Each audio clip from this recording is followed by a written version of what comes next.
the master goal is just to help the client, right? So part of the trade show is uncovering needs, finding out what people have going on this year, what their current needs are, what's working for them, what's not working for them, what their upcoming projects are, right? It's just building that relationship, deepening the relationship, and finding out who needs what. We've talked about this a few different times. It is that step of like, it's not just a transaction. It's not just a contract like, oh, I'll come down and this. It's like, let me come get a game plan. Let me come find a solution. Let me hear from you and see what you're wanting to accomplish, where the pain points are. And then like, I'm gonna be on site, I'm gonna listen, and I'm gonna see, and I'm gonna experience, so that there can be an actual game plan. Yeah, well, I think that's one of the, I think there's multiple meanings of leadership, but I think that's one of the true meaning of leadership. Yeah. We think so much about leadership of giving direction.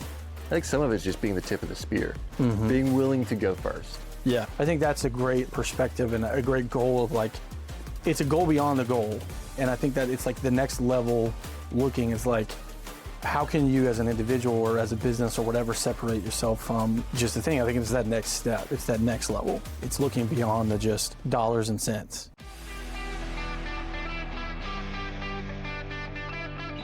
Well, we're back. Made it through the kind of hustle and bustle. It's been a busy month or so. Yeah, it's springtime. Time for a good cigar. Springtime, good cigar. Yeah, I mean, by the time we're recording this, it's Masters Week. Some would say it's the greatest week of the year. Yeah. People that know what they're talking about. Tough to get work done Thursday, Friday, Masters Week. Thursday, Friday, Masters Week is a tough, but it's kind of, I want to believe it's kind of like Super Bowl for most people. It's like they understand.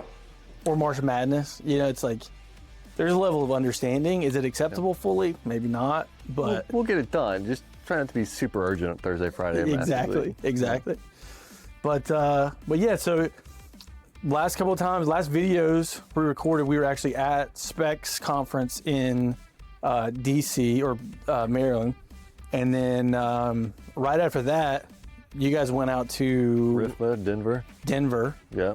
Tell me about those trade shows. What is your kind of the idea of being at that, meeting people? Like what's the goal as we go into trade shows and things like that? Yeah, I mean, the whole goal, the master goal is just to help the client, right? So part of the trade show is uncovering needs, finding out what people have going on this year, what their current needs are, what's working for them, what's not working for them, what their upcoming projects are, right? It's just building that relationship, deepening the relationship, and finding out who needs what. Yeah. So in those trade shows, were you able to connect with some good people? Because I feel like it's one of those things in any industry, you see these trade shows and it's kind of twofold. And I think the pendulum can swing too far. You can use it as like you can be very aggressive in people's face, like trying to sell something like, oh, dude, like this. What is some of your approach, and then what are some of the conversations that you're able to have with some of these people that you interacted with? Yeah, I avoid like the plague, the high pressure, right? Yeah. It's if you have a need, great, we can find a solution. Yeah. Those are the people we want to work with. And yeah, we made several of those connections and we're following up with them. One of them I flew out to, they have a present need in the Dallas-Fort Worth area, and flew out and met with them last week and putting together a solution for them. So it's just finding out who has a need and finding a solution for it. Yeah, that was one of the things, being able to interact with some of the people. It's like it's always funny too, because you always have the people that you run into at those trade shows that are like, you have the full gamut of people. You have like the hyper serious, like locked in. Then you have the people that it's like, dude, we're on the company card this week, so we're just having the time of our lives. We have no like desire to connect or make business with anybody. We're just here for a good time. And then you got to try to find that sweet spot of people that are like, want to have a good time for sure, but also want to kind of move things forward and get things going. Yeah, which I think is a real thing. Like I think there's a bigger lesson there, like a bigger, I don't know, parallel. Yeah. Because it's like, there's that balance of, you have to have a sense of urgency for, you need to drive the top line, you need to drive the bottom line. Like we're here to get business. Yeah.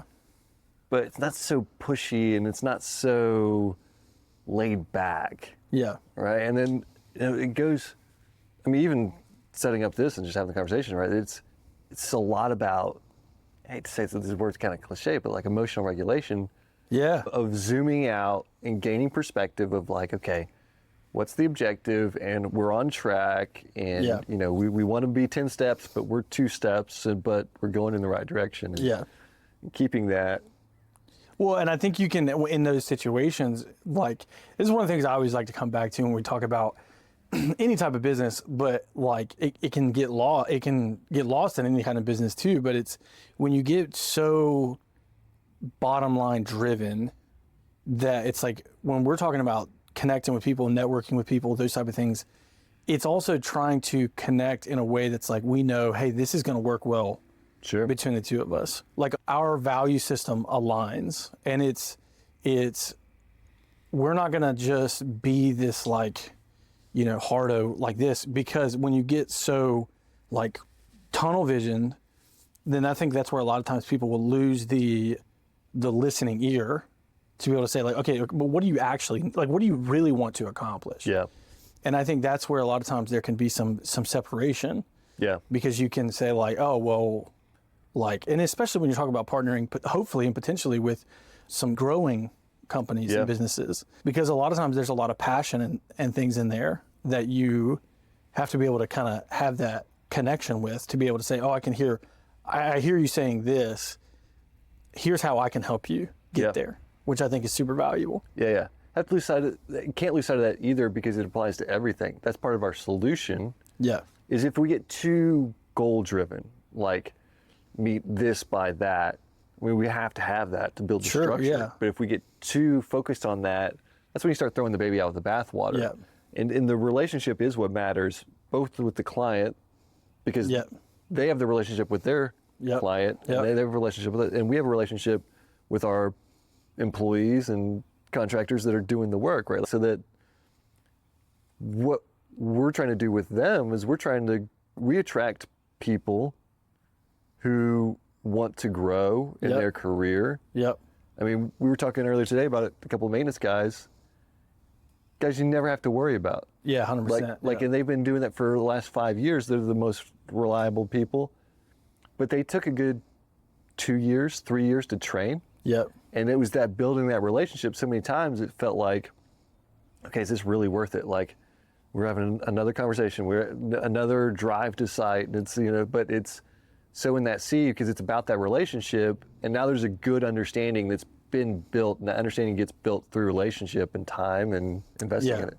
And I love that thought process, because it is like the kind of cord goes on both ends. So a lot of times you can say like, this is our client, and you know, we're here, so this is where the connection is. But you know, they have that relationship to their client, and their client has that relationship to, you know, customers and things like that. And so, you know, we on this side have, you know, our people, and then training and building and all those things. And so it's being able to see holistically the whole thing. And I think that's the beauty of things like those trade shows, is that you are able to, it does allow business as the end goal, but it allows you to connect with the people, and people is ultimately what drives the businesses across the board, which I think is really valuable. Yeah. In really in any space that you're in, which is cool. Yeah. I mean, I think the money is the most quantifiable, but the human capital, the relationship, is the most valuable. Yes. It's just hard to quantify. Good. Yeah, that's a really good way to put it, for sure. Yeah. So Dallas, just a little roll down to Dallas, huh? Yeah, it's a quick pop in and out. I mean, it was surveying some sites and seeing how big the problem was. It's the very growing brand. Late 2019, 2020, like 2021 through COVID, grew a lot. So a lot of fast growth and some quick buildings, and now they're experiencing some pain points. Some of those buildings are showing some fatigue just 5 years in, where it was just like they were assembled quickly, built quickly. So trying to put together a full game plan for them, for all their locations that are in that area, but saw just a couple of them, and you know, just kind of in and out for last week. Yeah, I love that, because I think that does kind of embody some of the things that you try to bring to the table. And we've talked about this a few different times, but it is that step of like, it's not just a transaction. It's not just a contract like, oh, I'll come down and this. It's like, let me come get a game plan. Let me come find a solution. Let me hear from you, and and see what you're wanting to accomplish, where the pain points are, and then like I'm gonna be on site, I'm gonna listen, and I'm gonna see, and I'm gonna experience, so that there can be an actual game plan that works both on our side, but ultimately works on their side, ultimately for their client customer. Yeah. Which I think is a big difference and a big. And funny story, like small added values along the way, because I was there with the client. It was these, they're modular units. So just think like a single wide trailer. Yeah. But it's a commercial building. Yeah, okay. And they set them onto, poured this like ring foundation, and they set them on that. And then there's a little crawl space underneath. And went down the crawl space because one of the things that they want to start doing is having either yearly or quarterly checking the sump pump, because there's a sump pump underneath the space. So get on the first one, crawl down there, and got this much room, and I'm like kind of walking around trying to get my knees muddy because I've got a flight back. So I'm like doing this weird like duck walk. Duck suit, duck Yeah, walk. there you go. And get down there, and I'm with the client, and I'm like, I don't see the sump pump. Like, it's like a 900 square foot space. I'm walking in circles, like, I don't see it. It's not here. There's no sump pump installed. Like, okay, we'll add that to the list, right? Oh, wow, okay, yeah. Go to the next one, and for both of them, the outlet for the sump pump's there. So get down to this one, and the outlet for the sump pump's there, but there's nothing plugged into it. Like, okay, might be another one. And then I see the sump pump, and sure enough, pull off the lid. There's the cord for the sump pump. Not plugged in. Not plugged in. It's still in the little twister, like just fresh out of the package. Like someone just dropped it in there with the cord. There we go. And it's all wet because there's that much water in the sump pump. But there's a pipe out. So I'm like, well, I'm here. You want me to plug it in? So, See, that's the next level. That's the next level. But see, we gotta halt the brakes. We can't perform work unless we get a contract in place and like all this kind of stuff. Like, no. It's like, look, no. I mean, let's solve the problem, and hopefully, most of the problems are as simple as you just gotta plug it in, man. Yeah. You just gotta plug it in. Yeah, that's it. But doesn't that highlight though too? Like, gosh, dude, if that doesn't just frustrate you, and I know anybody that's like experienced any type of construction project, it's really become really a plague within the construction space, whether it's residential, commercial, anything, of just stupidity to that extent of like somebody didn't plug in this thing. Yeah. It's like we've gone this far and we just can't get over the finish line. Yeah. And it's like, man, it's like, golly. And it's not to say mistakes don't happen, right? Mistakes, nobody's without error. But like, I mean, you got two locations. One doesn't even have a sump pump. Yeah. The other one has it, like, but it does highlight too. I mean, we speculate. The electrician's got the plug, right? There's a plug there. Yeah. The plumbers have the sump pump there. Yeah. But they're probably two separate contractors. And there's that, whatever it is, there's that disconnect of like, the electricians are waiting for the plumbers are waiting for the electricians, and somewhere along the lines, the client's like, well, we don't have this thing that could have ultimately been, done some damage. Yeah. To, could have caused an issue that halted, clients coming in and business and all that kind of That's stuff. probably what it was. Plumbers were there first, and they finished. But then when the electrician finished putting the plug there, he just didn't go and plug it in, and then by then the plumber's already gone to the next thing, and then it's just boom, it's just not there. Which is just, man, it's just such a snapshot of like just what is issues and problems that just shouldn't be there. Yeah. But just end up happening. Yeah. Yeah. And then when you're talking about a client that's trying to scale and grow and all of those things, like it's those little things that end up tripping you up more often than not. Well, yeah. Now I think that they're smart and they're seeing they have some cleanup work to do. Yeah. Because now they're seeing pain points. It's been about 5 years since they had the rapid growth, and now they're kind of going back through and like, is this thing's falling apart? This thing's falling apart. And I think some of it they even don't see yet. Yeah, sure. Yeah. And it's good that they do a full survey and do a good, uncovering of what's there and what's not. Yeah, like a sump pump. Yeah. Which is not there. No. Dude, yeah, no, that's super interesting, super valuable to be able to do that. Which, back to another point, I think one of the big difficulties in the modern construction world is the superintendent.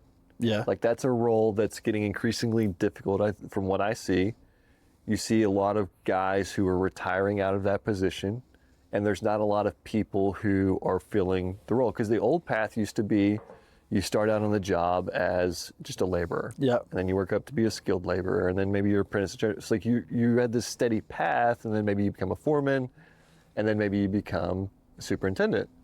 And there's really not a good path for that anymore. Yeah. It's so fractured with all the trades. And, you know, that the people that were doing that role are just kind of phasing out, and it's hard to get people to fill that role.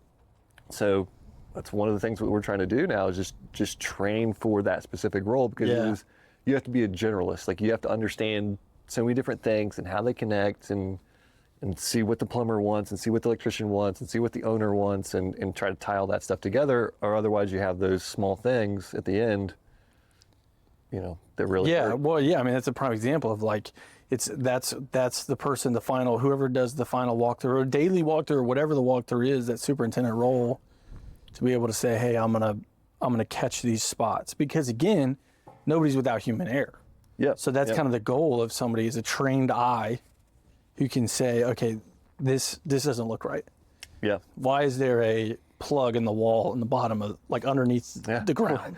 This had to have a purpose. Like, there's something here, right? And then being able to piece that piece together and say, hey, we're going to do that. But it does go into what we were talking about earlier too, that training aspect of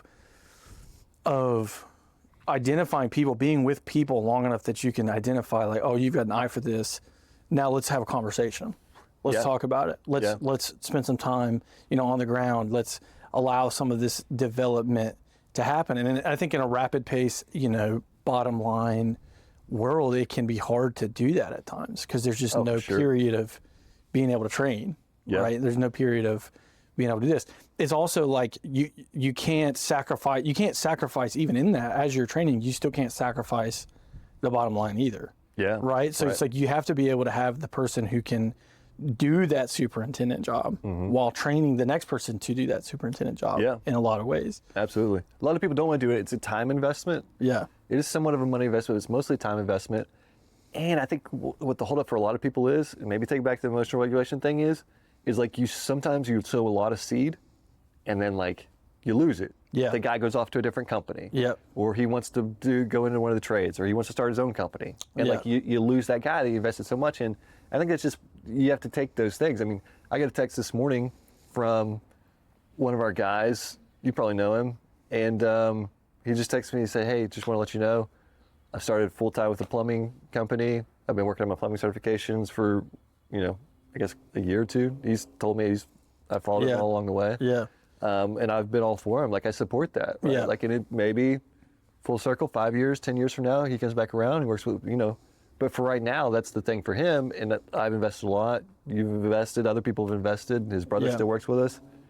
You just lose him, right? Right. But it's part of it. You have to be willing from the very beginning to say, you know what, I support him and all the other people, no matter what they do. Yeah. Cheer for them. And, you know, you never know.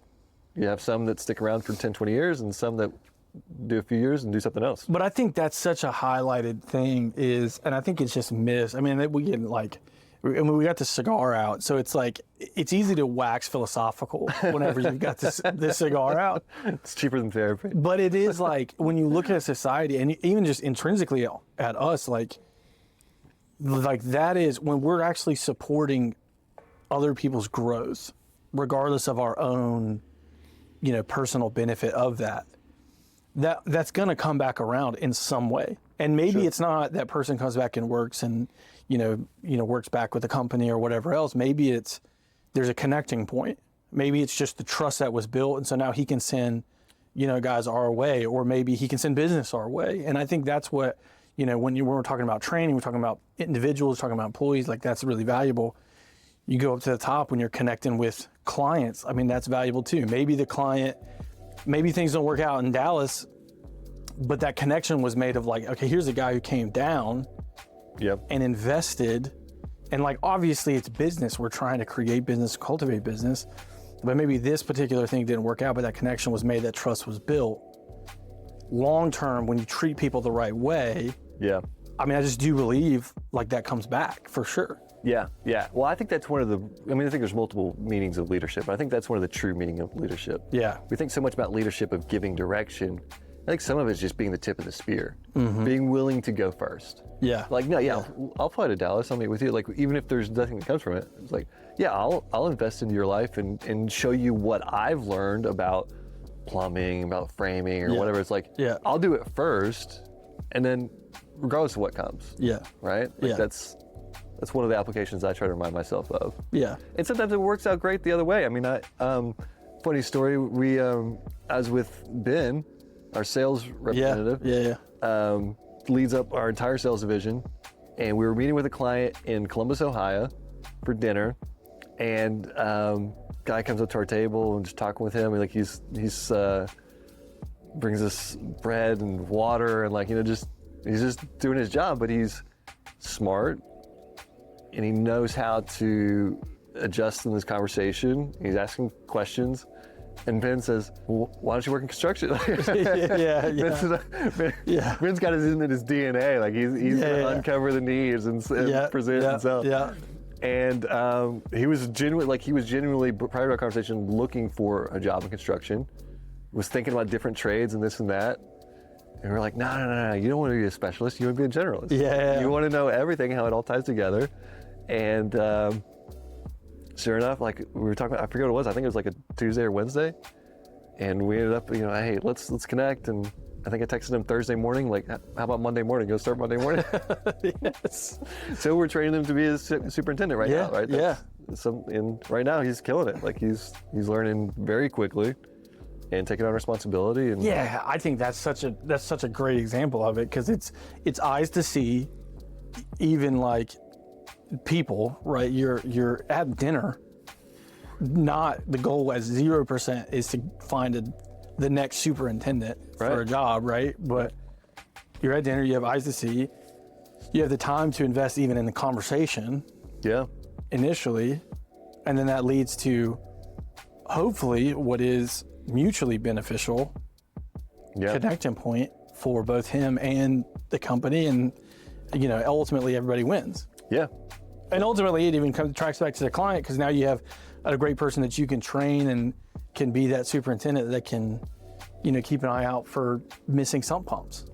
Yeah, absolutely. You know, and I think that's a great like perspective and a great goal of like, it's a goal beyond the goal, right? And I think that it's like the next level looking is like, how can you as an individual or as a business or whatever separate yourself from just the thing? I think it's that next step. It's that next level. It's looking beyond the just dollars and cents. You have to look at the dollars and cents, right? Yeah. But you have to kind of look beyond that too. You got to look at the whole picture and see the whole field and all that kind of stuff. Yeah, absolutely. It's good stuff. Yeah.